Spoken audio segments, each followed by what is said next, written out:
उच्च आवाज़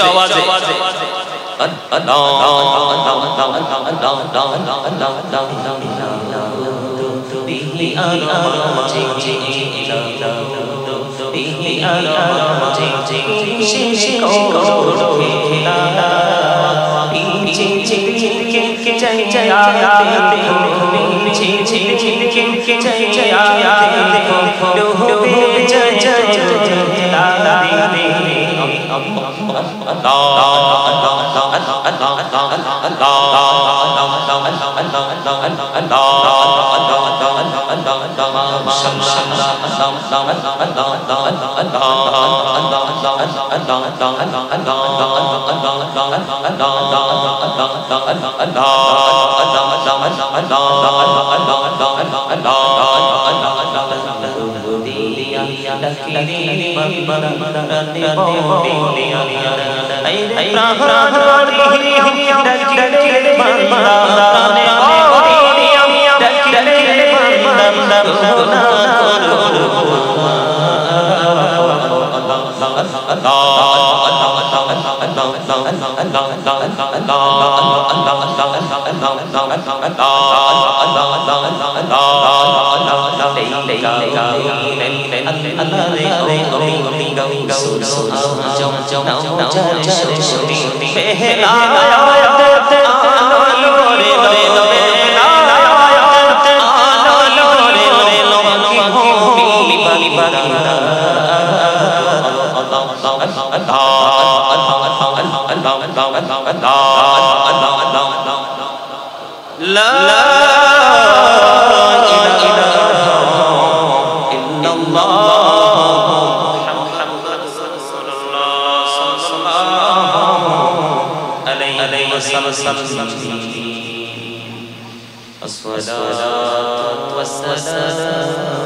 জগৎ হইল উজালা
আপনাদেরকে মন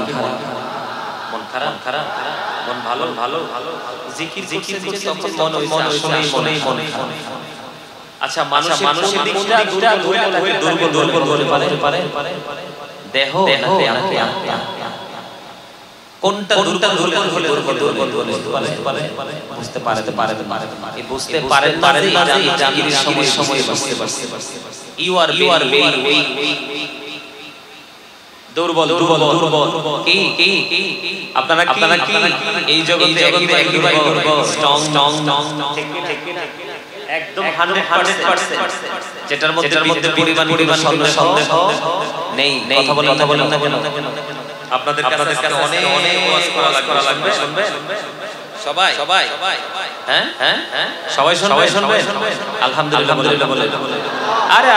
জোরে একটু মহব্বতে বললে কি অসুবিধা? জোরে বলেন অসুবিধা? আমি কত স্ট্রংলি কথা বলছি আর আপনারা বাড়ি আসে আপনারা একেবারে হইল কথা বলে এইজন্যই বলছি মানুষ ডাবল প্রত্যেকটা মানুষ ডাবল প্রথমে আমাকে আমার কিছু আলোচনা হলে কিছু কন্ডিশন আছে আমার থেকে ফার্স্ট কন্ডিশন হলো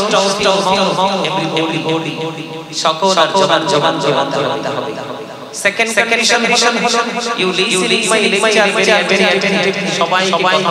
শুনতে হবে। থার্ড কন্ডিশন যদি ভালো না লাগে I say out of side কারণ কায়ম ছাড়া বাগানে মালি দাম নাই আছে আরে কথা বলেন না কেন আপনাদের দিকে জবান আছে আল্লাহ ঘর চা দোকানে বসে মানুষের ঘর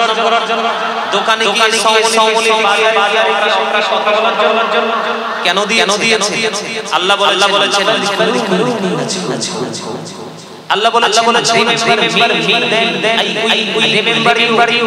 তোমরা আমাকে স্মরণ করো আমি তোমাদেরকে স্মরণ করব। তার মানে আল্লাহ রাব্বুল আলামিন আমাকে জামিন করার জন্য এটা আল্লাহর কোরআনের ভাষা হাদিস শরীফের ভাষা চমৎ যেই ভাষাটা আমাদের রানের উনি বলেছেন জিকির ভাবে করা কথা বলে কয়ভাবে দেখান কয়ভাবে দুই ভাবে করা যায় একটা জিকির হলো কাল থেকে আরেকটা জবান তবে আমার রাসূল বলেছেন কাল এবং জবান দুইটা মিলে হয় সেটা তোমার আমার নবী বলেছেন যখন করবা মানুষ যেন তোমার পাগল আর আপনারা এমন ভাবে জিকির করছেন আপনি বলতে পারবেন না পাগল ঠিক না বেঠে আর জোরে পৃথিবীর অবস্থা ভালো না খারাপের জন্য দায়ী কে এই উত্তরটা দিতে পারেন আমরা কে আমরা দেখি ভয় পাই আপনাদের কবিতা আমরা পক্ষে যারা মোটামুটি সূরা ইউনূস 46 নম্বর আয়াত আল্লাহ করে দিয়েছেন ইন্নাল্লাহা লা ইয়াহদিনা শাইআন ওয়ালাকিন্না আনফুসাহুম ইয়াযলিমুন আল্লাহ রাব্বুল আলামিন বলেছেন we are the one who do wrong আল্লাহ বলেছেন আল্লাহর বান্দারা জুলুম করে না বান্দা নিজে উপর অত্যাচার করে আওয়াজ কোন সুযোগ আছে আসরে দিতে পারবেন কাউকে পারবে না যেই নেগেটিভ আঙ্গুল আপনার দিকে বলেছেন সেই আঙ্গুলটা ফিরে ফাইনাল ডিসিশন হবে সেদিন আঙ্গুলটা আমার সমান